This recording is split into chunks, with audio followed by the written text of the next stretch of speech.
إن الحمد لله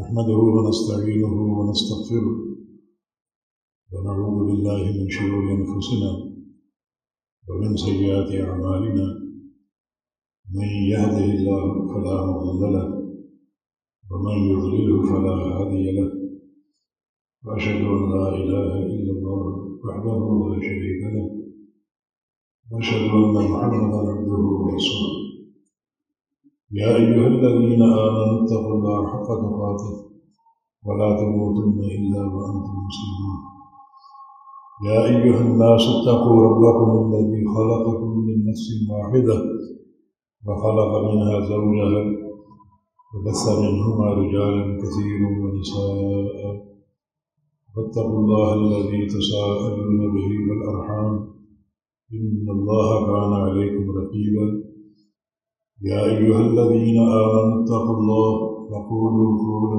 سديدا يصلح لكم أعمالكم ويغفر لكم ذنوبكم ومن يطع الله ورسوله فقد فاز فوزا عظيما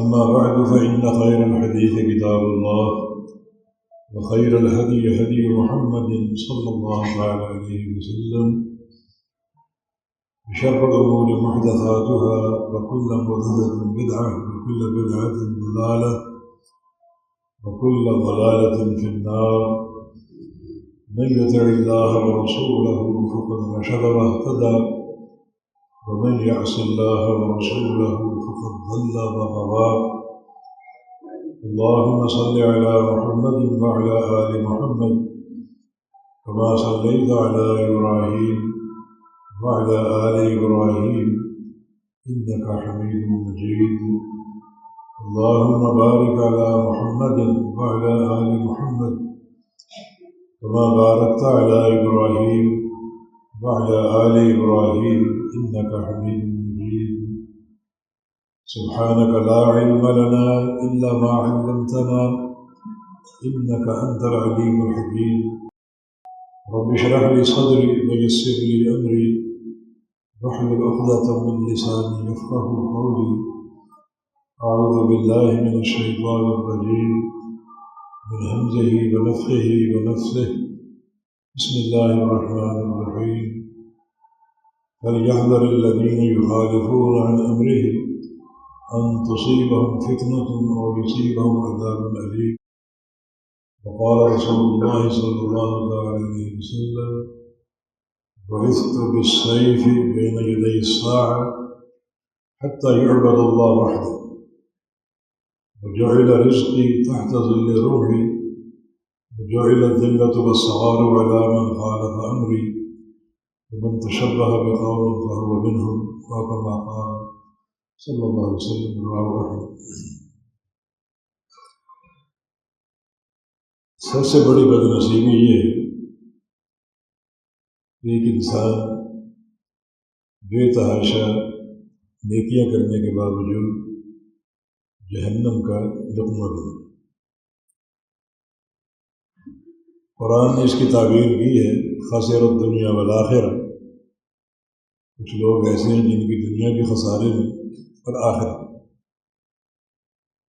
دنیا کا خسارہ یوں ہے بے تحاشا محنتیں کرتے تھے، مشقتیں کرتے تھے، ریاضتیں کرتے تھے، تھک جاتے تھے، دنیا کی راحت نہ ملی۔ کم از کم جو کفار ہیں جو دنیا میں راحت تو پا گئے، فرعون جیسا طاغوت کیونکہ اس کو سر میں درد نہیں ہوا، اس قدر اس میں راحت کے اسباب موجود تھے۔ آخرت اسی خسارے میں ہے۔ اگر کچھ لوگ دنیا میں تھک جاتے ہیں عمل کر کر کے، نیکیاں کر کر کے، لیکن نیکی کا اجر نہیں ملتا، روز قیامت وہ جہنم کا لقمہ بن جائے گا۔ یہ مضمون قرآن و حدیث میں جا بجا موجود ہے۔ وَقَدِمْنَا إِلَىٰ مَا عَمِلُوا مِنْ عَمَلٍ فَجَعَلْنَاهُ هَبَاءً مَنثُورًا،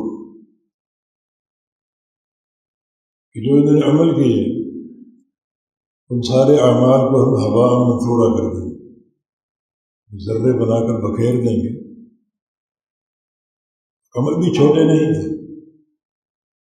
ان اناس من امتی یاتون یوم القیامہ باعمال امثال جبال تہامہ. عمل بھی ایسے تھے، ہر عمل کا سائز پہاڑ جیسا تھا. ان کے اعمال قیامت کے دن کھڑے ہوں گے اور دیکھنے والا محسوس کرے گا کہ وہ تہامہ وادی میں کھڑا، جیسے آپ سمجھے کشمیر میں کھڑا، دائیں بائیں آگے پیچھے پہاڑ ہی پہاڑ. اس طرح ان کے عمل چوٹیاں بن کر کھڑے ہوں گے. لیکن یجعلہ اللہ ہباء منثورا، اللہ تعالیٰ ان سارے اعمال کو ذرے بنا کر بکھیر کر ضائع کر دے. کسی عمل کی کوئی نہ پذیرائی ہوگی، نہ کوئی قبولیت ہوگی، نہ اس کے لیے باعث خیر ہوگی. یہ مضمون اس طرح بھی قرآن نے بیان کیا، عاملۃ ناصبۃ تصلیٰ نارا حامیہ. بہت سے لوگ عمل کرنے والے، عمل کر کر کے تھک جانے والے، محنتیں، مشقتیں، ریاضتیں، عبادتیں، لیکن تصلیٰ نارا حامیہ، دیکھتے ہی آگ کا لقمہ بن جائے، اس میں جھونک دیے جائیں گے. یہ سب سے بڑی بدنصیبی ہے. خسرت دنیا والآخرہ جو آیت کریمہ ہے، امام مجاہد رحمہ اللہ عبداللہ بن عباس کے شاگرد ہیں، کہتے ہیں کہ نزلت فی عہد الہوا والبدعات. یہ آیت کریمہ بدعتیوں کے بارے میں اتری. دنیا میں عمل کرتے تھے مگر وہ عمل کتاب و سنت سے نہیں تھے، ذاتی اختراع تھے ان کی، جو ان کے بزرگوں کی ایجاد تھی. کوئی بصیرت نہیں تھی اور بے تحاشا وہ عبادتیں کر گئے. لیکن قیامت کے دن وہ سارے عمل ہباء منثورا ہو جائیں گے. دنیا کے خسارے، مشقتیں برداشت کرتے کرتے زندگی گزر گئی، اور قیامت کے دن بھی عذاب علیم، نہ یہاں راحت نہ وہاں راحت.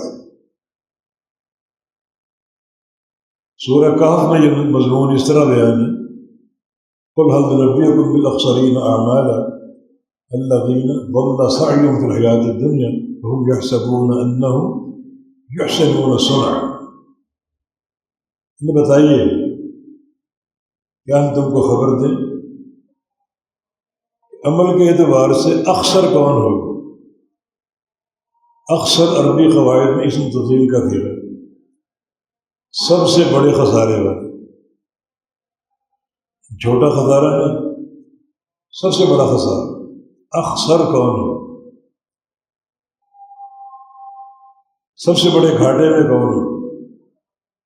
وہ لوگ ہیں الذین ضل سعیہم فی الحیاۃ الدنیا، جن کی دنیا کی زندگی کی ہر کوشش، ہر عمل بیکار جا رہا تھا.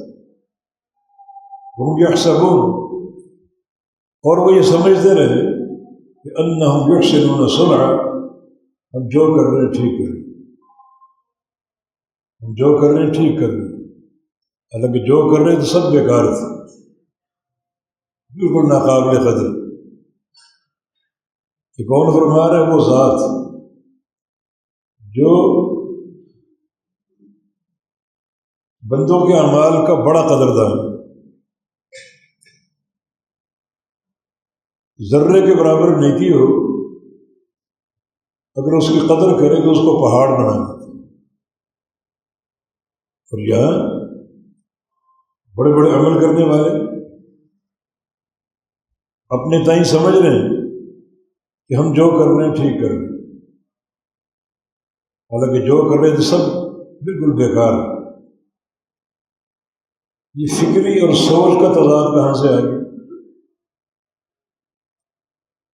ان کا عمل اگر کتاب و سنت کے مطابق ہوتا، ان کی کوشش بیکار ہوتی کہ نہیں. ان کا عمل وحی الہی کے مطابق نہیں تھا، ذاتی ان کی سوچ تھی، ذاتی ان کی اختراع تھی. ذاتی ان کی ایجاد تھی،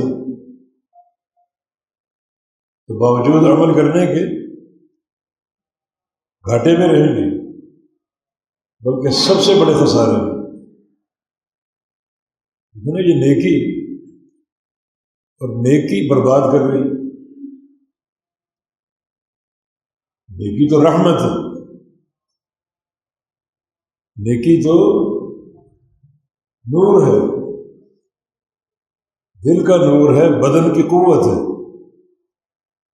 حیات کی برکت ہے۔ یہ کیسی نیکی جو جہنم کے داخلے کا سبب بن رہی؟ برا نیکی بھی انسان کو برباد کرتی۔ اکثر کہا گیا اس کو سب سے بڑا خسارہ، سب سے بڑے خسارے کا عذاب کیا ہوگا اس کا بیان نہیں۔ چھوٹے خسارے کا بیان ہے، چھوٹا عذاب کیا ہوگا۔ مسند احمد کی حدیث ہے، ان اہون اہل النار عذاب من یوضع تحت قدمیہ اخمصین من النار۔ سب سے ہلکا عذاب اس بندے کو ہوگا جس کا پورا جسم آگ سے محفوظ ہوگا اور قدموں کے نیچے جہنم کے 2 کوئلے رکھے جائیں گے، بس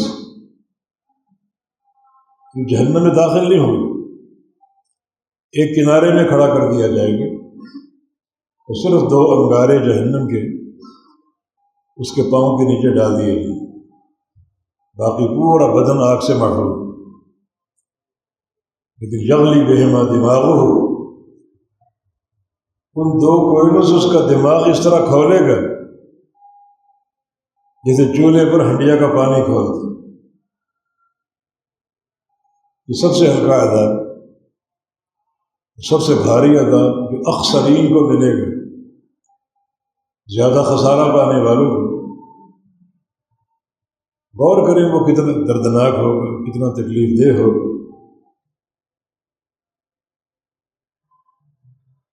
یہ فکر قابل غور اللہ پاک نے دعوت دی، وَلَا تَكُونُوا كَالَّتِي نَقَضَتْ غَزْلَهَا مِن بَعْدِ قُوَّةٍ أَنْكَاثًا۔ اس عورت جیسا مت بن جاؤ دن بھر سوت کاٹتی ہے۔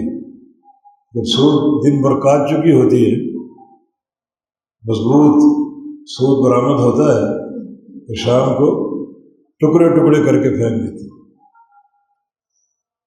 معنی یہ کہ دن بھر عمل کرو، رات بھر عمل کرو، اور اپنے اعمال کو اس عورت کی طرح ٹکڑے ٹکڑے کر کے برباد کر دو، پھینک دو، ایسا مت بنو۔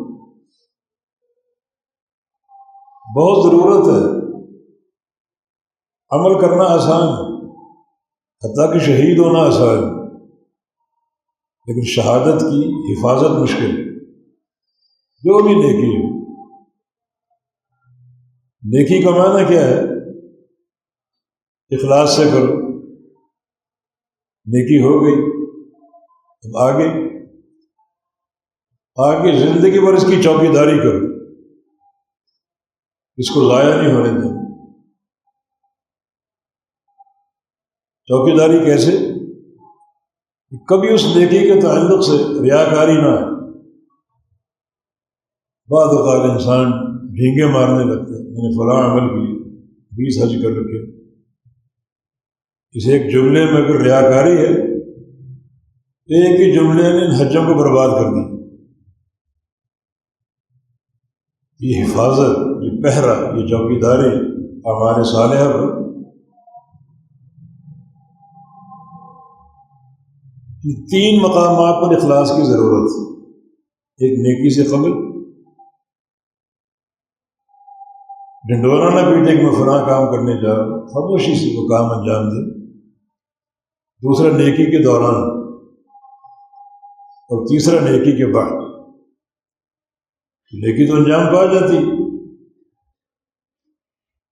لیکن اس کی حفاظت عمر بھر کے لیے ضروری، اس کی چوکیداری ضروری۔ کبھی ریاکاری کے جذبات نہ آ جائیں، ریاکاری کا خیال نہ آ جائے۔ صحابہ کرام شہادت کی موت کی تمنا کرتے تھے اور دعا کرتے ہوئے جاتے کہ ایسے مقام پر شہادت کی موت دے دینا جہاں دیکھنے والی نگاہ نہ ہو۔ شہادت تو آسان ہے، دشمن کا تیر کھا کے گر جانا آسان ہے، جسم تلوار سے کٹ جائے، گلا تلوار سے کٹ جائے آسان۔ مبادہ گرتے گرتے شیطان ریاکاری کا وار کرتے، تو بندہ دیکھ رہا ہو، ریاکاری اندر آ جائے۔ آخری لمحات میں شیطان کی شرارتیں بڑی شباب پر ہوتی ہیں، بڑی قوت پر ہوتی ہیں۔ وہ انسان کا کمزور لمحہ ہوتا ہے اور شیطان پوری قوت سے حاوی ہونے کی کوشش کرتا ہے۔ علامہ ابن قیم نے لکھا ہے بندہ مرض الموت میں مبتلا ہے، اندر کیا چل رہا ہے ہم نہیں جانتے، شیطان اندر موجود ہے۔ ان الشیطان یجری من الانسان مجری دم، اس کی گردش انسان کے خون کے ساتھ ساتھ، اندر کیا چل رہا ہے ہم نہیں جانتے، لیکن بندہ تکلیف میں، سکرات الموت، حبس نفس، تکلیف دے گھڑی ہے۔ شیطان اندر وار کر سکتا ہے کہ تم اگر یہودی بن جاؤ، مجوسی بن جاؤ تو میں تمہیں شفا دے گا، تو مرتا کیا نہ کرتا، شفا چاہے گا، لیکن اندرونی طور پر شیطان کی بات مان چکا ہو، اس کا اظہار تو نہیں ہو رہا، اندر کیا چل رہا ہے ہم نہیں جانتے کہ ٹھیک ہے میں یہودی بن جاتا ہوں، میں دین مجوسیت قبول کر لیتا ہوں، شیطان اس کو شفا تو نہیں دے سکتا، جاؤ بھاڑ میں، میرا کام ہو چکا۔ اسی پر اگر موت آ جائے، انما الاعمال بالخواتیم، تو خاتمے پر انسان کے اعمال کا دار و مدار ہے۔ یہ لمحہ بڑا کمزور ہوتا ہے، ایسے مقام پر شہادت کی موت دے دے، دیکھنے والی کو نگاہ نہ ہو، یہ نہ زمین پر گروں کوئی دیکھ رہا ہو تو ریاکاری کا وار ہو جائے، جہاد برباد، شہادت برباد۔ پھر ضروری ہے کہ ہم قبول عمل کی طرف توجہ دیں، جو قرآن نے صحابہ کا وصف بیان کیا، یؤتون ما آتوا وقلوبهم وجلہ، عمل کرتے ہیں ساتھ ڈرتے ہیں۔ کون سا عمل؟ کیا چوری اور زنا اور ڈاکہ؟ گناہ ہو رہے ہیں اور ڈر بھی لگ رہا ہے؟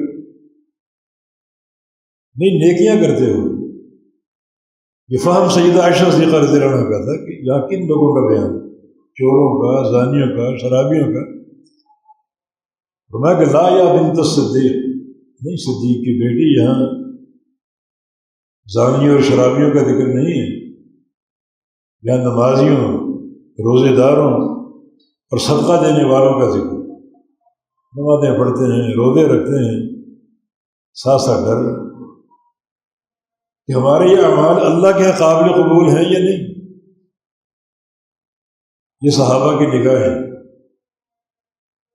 ہم ریاکاری کے خوگر ہیں، عمل دنیا کو نظر آنا چاہیے، تو دنیا واہ واہ کرے، اشش کر اٹھے، کیا صدقہ کر دیا اور کیا عمل کر دیا، یہ ہمارے لیے کافی، دنیا تعریفیں کرے۔ صحابہ اس سے بے نیاز تھے، ان کی نظر آگے ہوتی تھی، جو نیکی انجام دی جا رہی وہ قابل قبول ہے یا نہیں۔ یہ نہ ہو کہ نیکی کے باوجود ہم برباد ہو جائیں، نیکی ہمیں برباد کر دے، تباہ کر دے۔ اور تباہی معمولی نہیں۔ دو واقعات پر غور کرتے ہیں۔ قیامت کے دن 3 بندوں پر سب سے پہلے جہنم کی آگ بھڑکائی جائے، اول من تصع علیہم النار، 3 شخص جن پر سب سے پہلے جہنم کی آگ بھڑکائی جائے، وہ تینوں کون؟ دنیا کے مجرم نہیں ہیں؟ ان میں سے ایک قرآن کا قاری، متعلم، معلم، محفظ، مجود، القاری المقری، زندگی گزار دی اس نے پہلے پڑھنے میں، پڑھانے میں، زندگی بھر کا عمل بہت بڑا، عمل چھوٹا نہیں۔ علماء اور قراء اور حفاظ دین کے سپاہی، حفاظ اور قراء قرآن کے لفظی محافظ، علماء قرآن کے معنوی محافظ۔ اللہ نے دونوں طبقوں کو اپنے سپاہی کے طور پر زمین میں رکھا ہوگا۔ اِنَّا نَحْنُ نَزَّلْنَا الذِّكْرَ وَإِنَّا لَهُ لَحَافِظُونَ، حفاظت قرآن کے ذرائع ہیں، نیکی چھوٹی نہیں، مگر حساب تو اللہ لے رہے ہیں نا۔ ان کا قضیہ کہ دنیا میں میرے سامنے پیش ہوتا، میرا فیصلہ کیا ہوتا؟ اس نے 50-60 سال جو اس کی عمر تھی، بچپن سے لگا ہوا، 7-8 سال سے حفظ قرآن، قرآن کی تجوید، پھر قرآن کی تفسیر، اور پھر معلم بن گئے، اور تعلیم دیتے دیتے موت آ گئی۔ میری لسٹ میں تو یہ کامیاب نہیں بلکہ فرسٹ ڈویژن میں کامیاب، مگر اخروی حساب بندوں نے لینا، اللہ نے لینا۔ دنیا کا حساب ظاہر پر ہے، اور قیامت کا حساب ظاہر و باطن دونوں پر۔ اللہ پاک کا فرمان ہے کہ دنیا کے سارے انسان مل کر بھی قیامت کے دن ایک بندے کا حساب نہیں لے سکتے، ایک بندہ، صرف ایک بندہ۔ اربوں خربوں انسان ہوں گے، سب کا حساب میں نے لیں۔ ساری دنیا مل کر دنیا کے جج آ جائے، وکلا آ جائیں، دنیا میں لاکھوں فیصلے کیے ہوں گے، قیامت کے دن ایک بندے کا حساب بھی نہیں لے سکتے، کیونکہ دنیا کا حساب ظاہر پر ہے، اور قیامت کا حساب ظاہر و باطن دونوں پر۔ یوم تبلی السرائر، اس دن دلوں کے بھید کھولے جائیں، دلوں کے بھید کھولے جائیں، صرف ظاہر پر حساب نہیں۔ بندہ نمازی ہو، روزے دار ہو، حاجی ہو، مجاہد ہو، شہید ہو، یہ سب ظاہر ہے، دلوں کے بھید دیکھا، اندر کیا چل رہا تھا، ہمارے لیے مخلص تھا یا نہیں؟ مخلص تھا تو بڑا کامیاب، اور اگر ریاکار تھا سارے عمل برباد۔ چنانچہ اس بندے کا ظاہر کیا ہے؟ یہ قاری، حافظ اور مجود اور المقری، دنیا بھر کا عمل، اپنی نیکی پیش کرے۔ تعلمت قرآن وعلمتہ، میں نے قرآن سیکھا اور سکھایا۔ فرشتے کذبتا کہیں گے، جھوٹ بول رہے ہو، قرآن سیکھنا اور سکھانا یہ پوری عمر کی نیکی، اس لسٹ میں آپ کا نام کیوں نہیں؟ ہماری جو فہرست ہے اہل جنت کی، اس میں آپ کا نام نہیں، جھوٹ بول رہے ہو۔ اللہ فرمائے گا نہیں، سچ کہہ رہے ہو، لیکن اس کی نیت اپنی شہرت،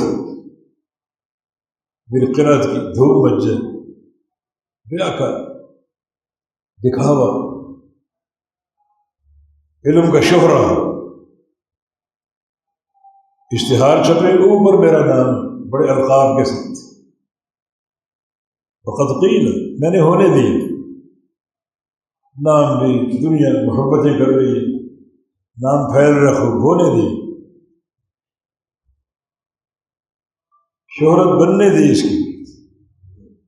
اللہ چاہے تو دنیا میں پکڑ، اتنی نیت تیرا خوب سے باطن ہے، کسی اکرام کا مسئلہ ہے، لیکن ہونے دیا، وقت قیل، سب کچھ کہا گیا۔ آج کیا ہے؟ اس حقوق ہے الی النار، اس کو ٹانگوں سے پکڑ لو اور چہرے کے اوپر گھسیٹتے ہوئے جہنم میں ڈال دو۔ اب جا رہے ہیں علامہ صاحب، قاری صاحب اور حافظ صاحب، حساب اللہ نے لینا ہے۔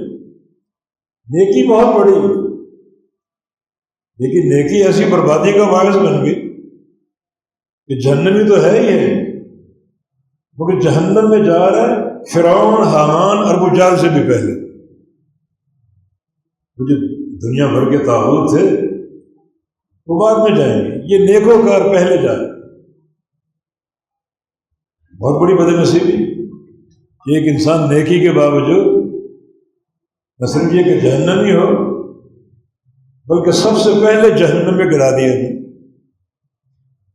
اس طرح سخی نیکی پیش کرے گا، انفقت فی سبیلک، میں تیری راہ میں اپنا مال آندھی کی طرح خرچ کی، پھر وہی کذبت، جھوٹ بول۔ سخی کا تو بڑا درجہ ہے، کم از کم سخی کی پہچان میدان معاشر میں کیا ہوگی؟ کل امرئ تحت ظل صدقۃ یوم الحج حتی یقضی بین الخلائق، ہر بندہ قیامت کے دن اپنے صدقے کے سائے کے نیچے ہے۔ سایہ کہاں ہے؟ وہ نیکی کی ہی نہیں، اللہ فرمائے گا کی تھی، لیکن لیقال جواد، تاکہ اس کو جواد کہا گیا، سخی، ریاکار۔ اس کی خواہش تھی کہ میری گاڑی جہاں رکے فقراء مساکین کی لائنیں لگی، دنیا دیکھے میں بانٹ رہا ہوں۔ وقت قیل، یہ سب کچھ کہا گیا، تعریفیں ہوئی، لوگوں نے حاتم طائی کہہ دیا اس کو، لیکن لوگ اندر کی حال تو نہیں جانتے، میں جانتا۔ اس کا ٹھکانہ بھی چہرے کے بل گھسیٹے اور جہنم میں ڈال۔ اس طرح شہید اپنی شہادت کی نیکی پیش کرے، قاتلت فی سبیلک حتی استشہدت، تیری راہ میں نے جہاد حتیٰ کہ شہید کر دیا گیا۔ پھر وہی کذبت، شہید کا تو بڑا اونچا درجہ، شہید نہ صرف یہ کہ خود کامیاب ہے، بلکہ 70 افراد کی شفاعت کرے گی، اس کی شفاعت سے 70 افراد بخشے جائیں۔ اور یہ کیا تھا شہید؟ اس کو چہرے پر گھسیٹتے ہوئے جہنم میں ڈال۔ تو نیکی، اور بہت بڑی نیکی، بلکہ زندگی بھر کی نیکی، زندگی بھر کا قرآن پڑھنا اور پڑھانا، زندگی بھر کی سخاوت، زندگی بھر کے جہاد، کبھی یہ مار کر، کبھی وہ مار کر، کبھی وہ مار کر، حتیٰ کہ شہید ہوگی۔ لیکن کیا ہوا؟ سب سے پہلے آگ بھڑکائی گئی، اس کا لقمہ بنا دیا۔ اس کے مقابلے میں دوسرا واقعہ جو بنی اسرائیل کے اس شخص کا ہے، 3 افراد کا، وہ بھی 3 افراد ایک غار میں پھنس گئے، طوفان سے بچنے کے لیے غار میں گئے، اور ایک بھاری چٹان غار کے دروازے پر آ کر رک گئی، راستہ بند ہو گئی۔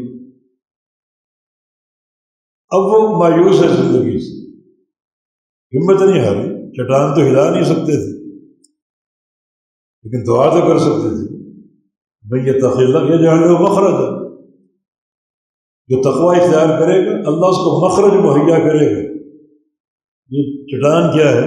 امیر عمر کا قول ہے کہ لو کانت السماوات والارض رتقا علی عبد فاتقوا اللہ لجعل اللہ لہ مخرجا، ساتوں آسمان، ساتوں زمینیں ملا کر کسی بندے پر لاد دی جائیں، اس سے بھاری بوجھ کیا ہوگا، مگر وہ تقوی اختیار کیے رہے تو اللہ اس کو وہاں سے بھی مخرج مہیا کرے، نکلنے کا راستہ دے، اس کا فائدہ۔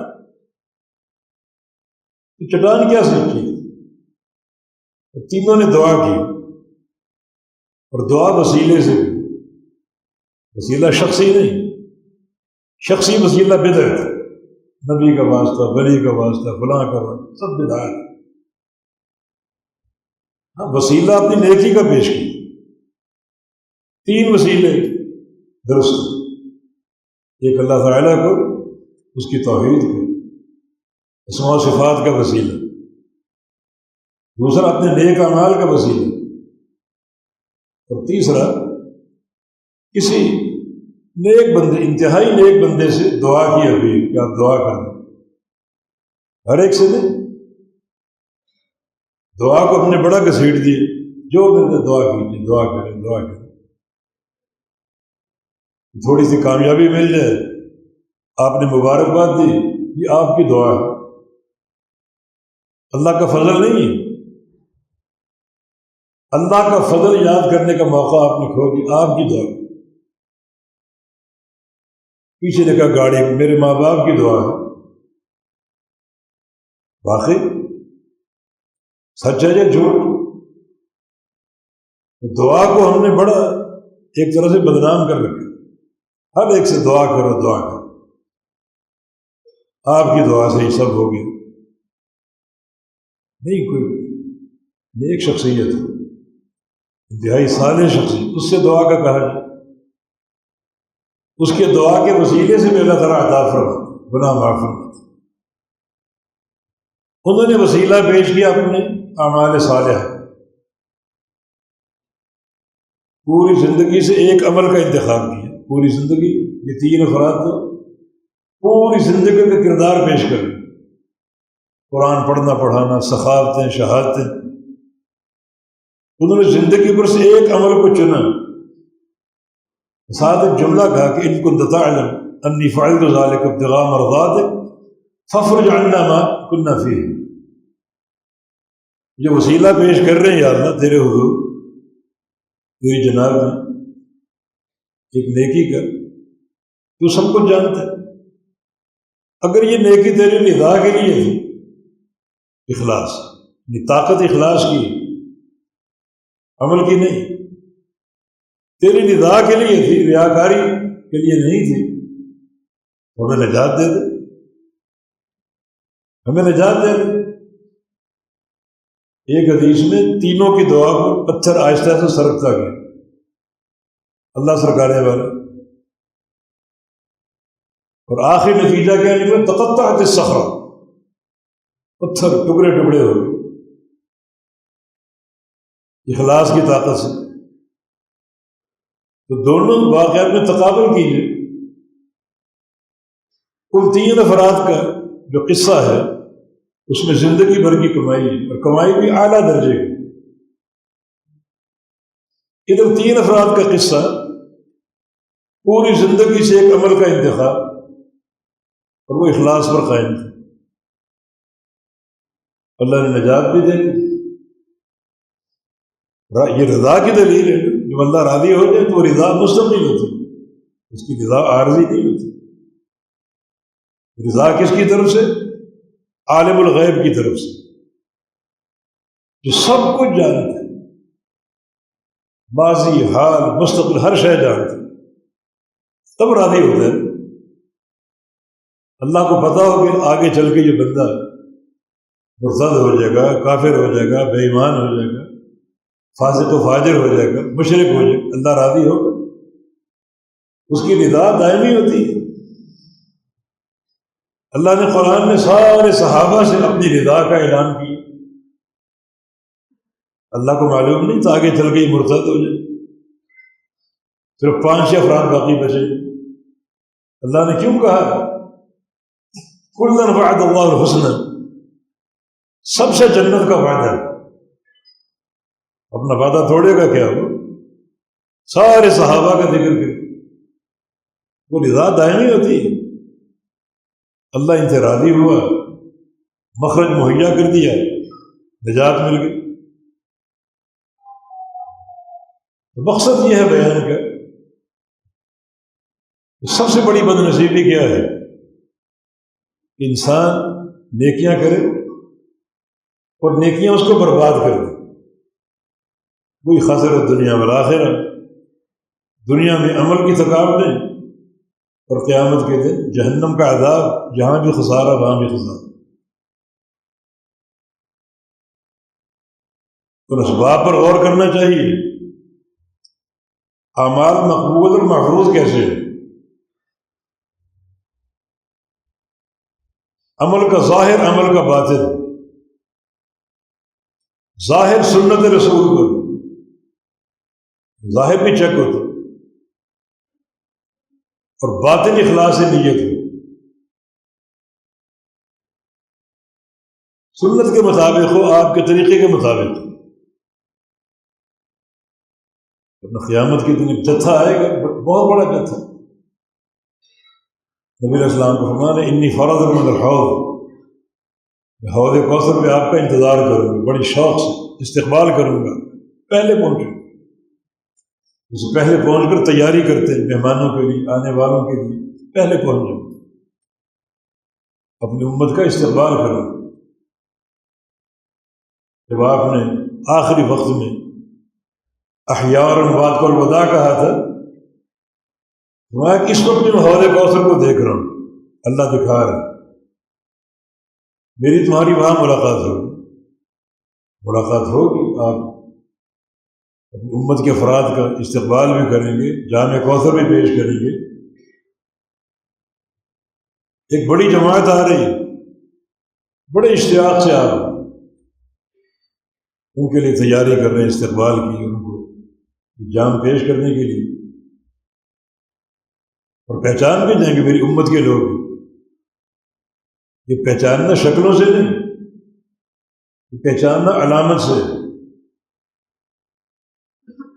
پہچاننا یہ نہیں کہ فلاں زید ہے، فلاں عمر ہے، فلاں بکر ہے، فلاں خالد اور فلاں عبداللہ اور عبد الرحمن ہے، نہیں، علامت سے۔ علامت کیا ہے؟ وضو کے اعضاء چمک رہے، یہ پہچان، یہ علامت۔ صحابہ نے پوچھا تھا کیف تعرف امتک، امت کو کیسے پہچانے؟ فرمایا کہ ان امتی یاتون یوم القیامہ غرا محجلین من اثار الوضوء، قیامت کی دن آئیں کہ ان کے اعضائے وضو چمک رہے ہیں، میں پہچان میری امت ہے، یہ خاصہ میری امت کا ہے، کسی اور کو حاصل نہیں۔ کما یعرف رجل الخیل الغر بین الدہم البہم، جیسے ہزار لاکھ کالے رنگ کے گھوڑے ہو، ان میں سے ایک گھوڑا پنج کلیاں، اس کی پیشانی سفید ہے اور ٹانگیں اور ہاتھ سفید ہیں، بندہ ہزاروں گھوڑوں میں اپنے گھوڑے کو پہچان لے گا، میں ہزاروں امتوں کے بیچ اپنی امت کو پہچان لے گا، آثار وضو سے، وضو کے ادا کی چمک سے۔ کیا معنی؟ آنے والے وضو کرتے تھے، وضو کا معنی نمازی بھی تھی، دنیا کی محنت تھی، مگر توبے سو کے الفاظ ہیں، پہنچنے سے قبل گرفتار کر لیے گئے، بلکہ نبی علیہ السلام کی حدیث ہے یزادون عن الحوض، ان کو حوض سے دھکے دے کر دور کیا گیا، کما یزاد الابل الضال، جیسے گمشدہ اونٹ کو دھکے دیے جاتے ہیں۔ پہلے لوگ اونٹ رکھتے تھے، اونٹوں کو جمع کر کے لے جاتے پانی پلانے کے لیے اور کھلانے کے لیے، تو دوسرا اونٹ بیچ میں شامل ہو جاتا، وہ بھی جا کے پانی پینے لگتے، تو اس کو وہ دھکے دے کر نکالتے۔ وہ انداز ہوگا، اپنی تشریح دی، اس انداز سے ان کو دھتکارا جائے گا، دھکے دیے جائیں گے، اور میں امت ہی کر رہا ہوں، میری امت ہے، ان کے وضو کے اعضاء چمک رہے۔ جبریل نے فرمایا کہ انک لا تدری ما احدثوا بعدک، آپ نہیں جانتے انہوں نے آپ کے بعد کیا کیا بدعات اور خرافات جاری کی، آپ نہیں جانتے۔ تو دیکھیے عمل ہے، اللہ نے چمک کو باقی رکھا نفسیاتی مارنے کے لیے، کچھ دیر خوش ہو جائے، وبدا لهم من اللہ ما لم یکونوا یحتسبون۔ بہت سے لوگ قیامت کے دن خوش ہوں اپنے اعمال دیکھ کے، اللہ کی طرف سے ایسا فیصلہ صادر ہوگا کہ ان کی ساری امیدوں پر پانی پھیر دے۔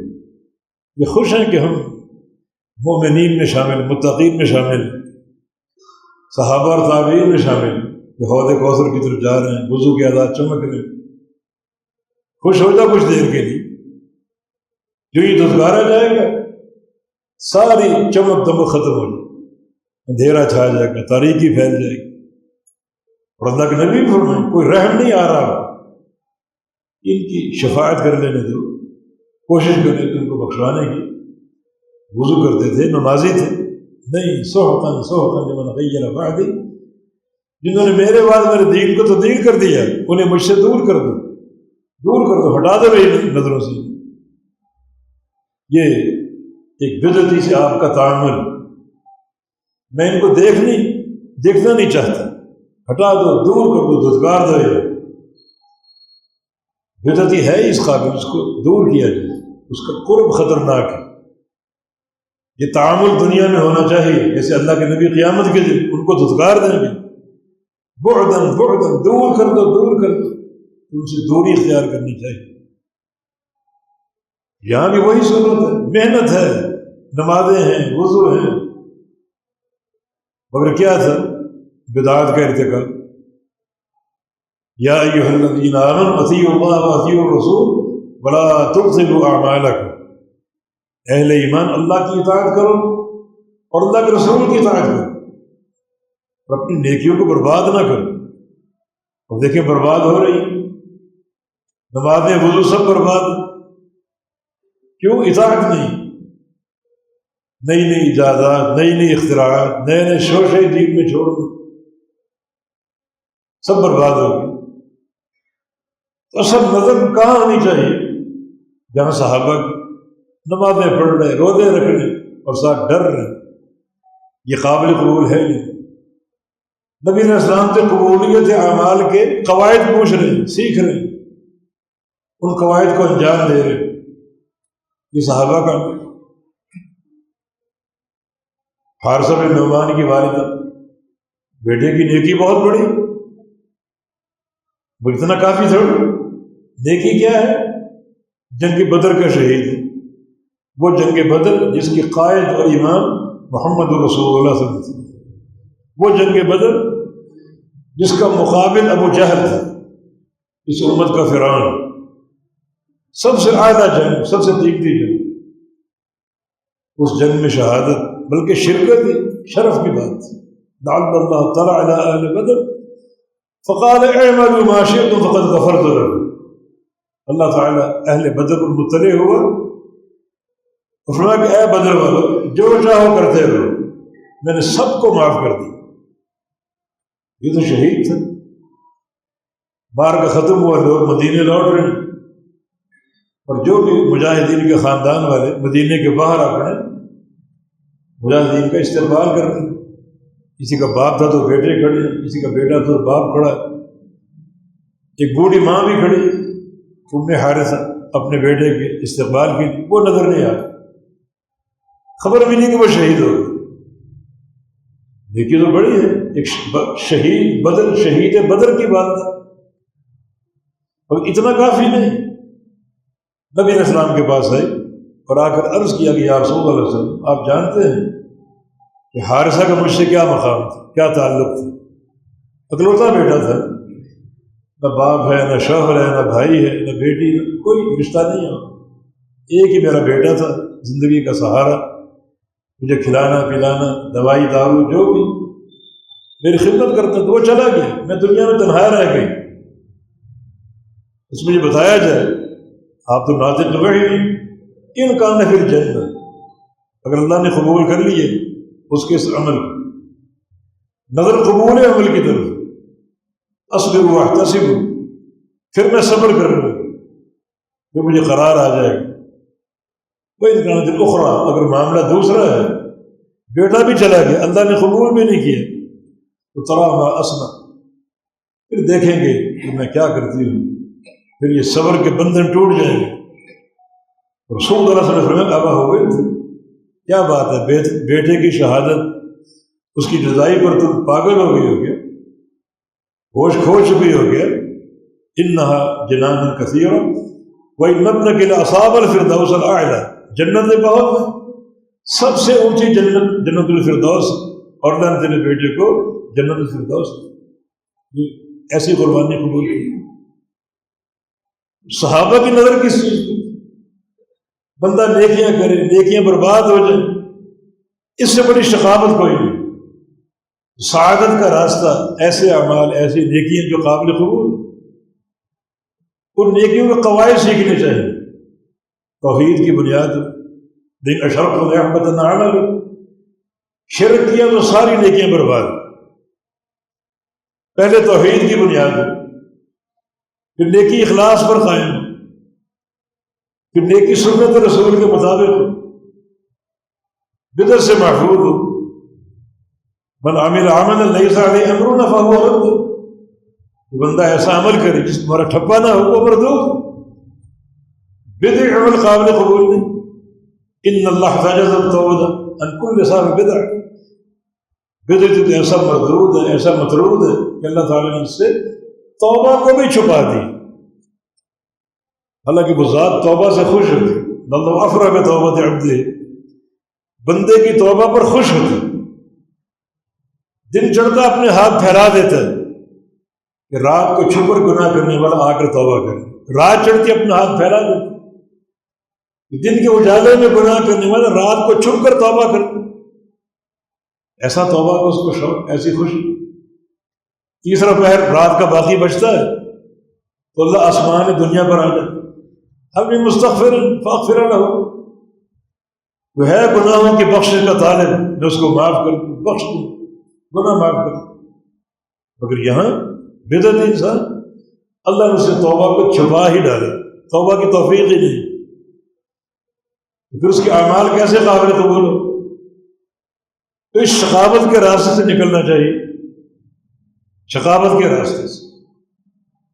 ایک عمل اور بھی ہے جو آج کل عام زبانوں پر ہے، فلاں کافر ہے اور فلاں مرتد ہے اور فلاں مشرک اور منافق ہے، کسی کی ذات پہ حکم لگا، یہ حکم ایک بندے نے لگایا تھا اپنے بھائی کو، وہ بندہ عبادت گزار تھا اور بھائی فاسق و فاجر تھا، اس نے کوئی نیکی نہیں چھوڑی، اس نے کوئی گناہ نہیں چھوڑا، اور ایک دن سے کیا گناہ کیا، یہ بھائی سجدے میں پڑا ہوا، وہ گھر آیا، اس کو شرارت سوچی، اس کی گردن پہ پاؤں رکھ کے کھڑا ہو، اس کو اذیت دی۔ اس سے بڑی شقاوت اور گناہ ہو سکتا؟ جب تک مزے لیتا رہا، کھڑا رہا، خود اکتا گیا تو پھر وہ گردن سے اترا۔ بھائی نے نماز پوری کی اور نماز پوری کر کے پہلا جملہ کہا کہ واللہ لا یغفر اللہ لک، اللہ کی قسم تجھے اللہ کبھی معاف نہیں کرے۔ معافی تو اہل ایمان کا حق ہے، تجھے معاف نہیں کرے، مانا کفر کا فتویٰ، تو دائمی جہنم۔ اللہ کوئی بات ناپسند ہے کہ زبان کے فتوے توپوں سے اس طرح فائرنگ کرنا، فلاں فلاں فلاں فلاں فلاں، اس نے اپنے بھائی کے بارے میں کہہ دی۔ دو طرح کی حدیثیں، اللہ نے وقت کے نبی کو وحی بھیجی، من الذی یتألی علیہ، مجھ پر قسمیں کھانے والا کہو کہ میں فلاں کو معاف نہیں کروں گا، اس کو بلاؤ، بلا کر کہہ دو انی قد غفرت لہ وادخلتہ النار، اس کو میں نے معاف کر دی، اس کو جہنم میں ڈال۔ اور ایک حدیث میں جب دونوں مر گئے اپنے اپنے وقت پر، اللہ نے دونوں کو جمع کی، اٹھا لی، تو نے یہ کہا تھا کہ میں اس کو معاف نہیں کروں، جی میں نے اس کو معاف کر دی، وادخلتہ کرنا تو یہ جہنم میں ڈال۔ بڑی حفاظت اپنی زبان کی، فتویٰ بازی پر خاص طور پر انسان کسی پر اگر نقد کرتا ہے تو عمل پر کرے، اس کی ذات پر نہ کرے۔ ذات کا حکم اللہ کے سپرد ہے، کسی انسان کو نہیں دیا گیا، اس طرح بھی عمل برباد ہو سکتا ہے۔ یہ موضوع تو خاصا طویل ہے، اس مقصد یہ ہے کہ وہ بندہ انتہائی شقی ہے، بدبخت ہے، جس کی نیکیاں اس کو جہنم میں داخل کرتی، اس کی بربادی کا پیغام ہے۔ حالانکہ جہنم کے داخلے گناہوں کی بنا پر ہوتے، مگر یہ نیکی کر کے جہنم میں جائے تو خالی نیکی کرنا کافی نہ سمجھو، بلکہ نیکی کی حفاظت کے قواعد بھی معلوم کرو، تاکہ نیکیاں مقبول بھی ہوں اور محفوظ بھی ہوں اور کامیابی کا سبب بھی۔ بالتوفیق بإذن اللہ تعالی اقول قولی ھذا واستغفر اللہ لی ولکم وآخر دعوانا ان الحمد للہ رب العالمین۔